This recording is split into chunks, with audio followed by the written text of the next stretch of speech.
The cicadas, they're coming. They've got those big red eyes, they're loud, and they're expected to make an appearance in more than a dozen states, including right here across the DMV. It's like a sure sign of summer, but also shut up. 7 News' Joy Wang is live for us in Arlington this morning, and Joy, we'll be hearing them soon.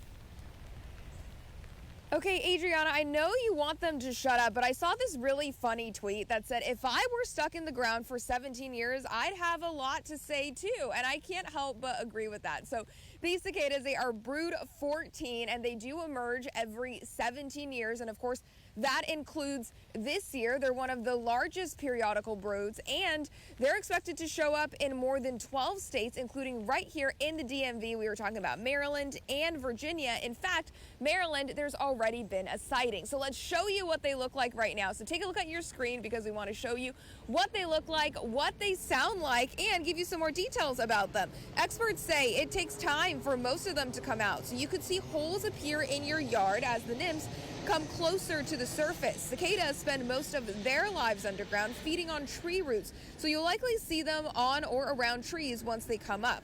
And once they're spotted, expect them to stick around for weeks. You're going to hear that buzzing noise, which are actually mating calls made by male cicadas. And while the noise can be exciting to some, annoying to others, those afraid of bugs might also have a tough time coping.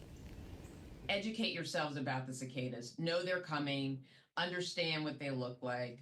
Google search them and figure out, what their life cycle is. Learn about them. Knowledge is always power. And if you have facts, it decreases your fears. So speaking of those facts, cicadas, they are not poisonous, they don't sting, they don't bite. That's certainly helpful. And by the way, the reason they're typically seen in some of the southern states first, that's because the temperatures are typically warmer there, and you want that topsoil to be 64 degrees before they really start to emerge. If you've got a sighting near you, or you'd like to either report or see some sightings in your area, we've got a link to a map already up on WJLA.com. Live here in Arlington, Joy Wang, 7 News.